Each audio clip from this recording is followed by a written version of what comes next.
very good morning. You're watching Morning Mantra on ET Now. Hello and welcome. This is Business Saturday. Delhi has been put on high alert.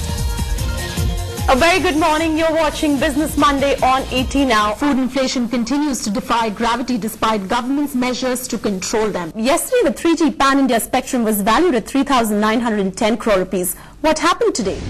That stock is up by about 11%. In fact, we had the news until last week that Emami is the leading contender to buy Paras Pharma. But today, the market speculation has been cleared. Paras Pharma was on ET Now today and cleared the air and said Reckitt Beckhancer is the company that is going to be acquiring Paras Pharma. This one, of course, along with other banking counters, has been battered in trade today. They have hiked the deposit rates, and that's something that we're seeing from morning. And this is mainly led by shipments from Qatar. An investment of 74 crore rupees in the Bangalore Health subsidiary. First quarter GDP growth in the US was below government estimate. Well, Alan, the global markets, including the Asian markets, have reacted positively to China's decision. Now, do you think this is the much-needed trigger that the markets were looking for, and this would sort of provide some sort of direction to the Asian indices, considering they're even trading in the green right now? Well, the short answer to that is yes. Beat Street estimates is coming above 23%. Sales is coming up about 18%. Two brokerages have a buy call on this one. JP Morgan with a buy target of 1,360 rupees. I'll be back at 7 p.m. This is the show where our team at CNBC TV 18 gets you the top stories of the day in the next 30 minutes. You're watching Reporter's Diary, starting now.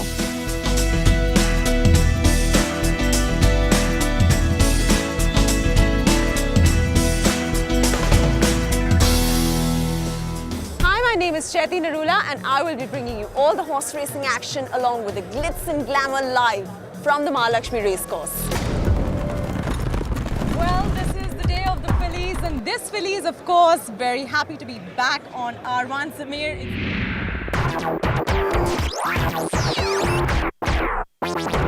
Will Moonlight Romance emerge as the next Jacqueline of the country? Why is it that Richard Hughes is not riding Moonlight Romance in the upcoming fillies trial stake?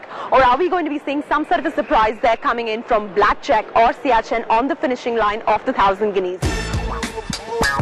So, quick word on Stephen Passequa. Can we talk a little about the pedigree of this horse? That C.D. Hayes is somebody who's a little superstitious about giving us interviews, and he says that if he gives us interviews, he's going to lose a race. Today, the entire racing society is coming together to fight for a cause. Richard Hughes is back on track. Dr. Vijay Malia, the baron when it comes to horse racing fraternity. She's a difficult mare to train. Standing here outside Fuji Karthik stable. Ghazal Guru of the country, Jagjit Singh. All the best to all of them and to our viewers for the next big race to come.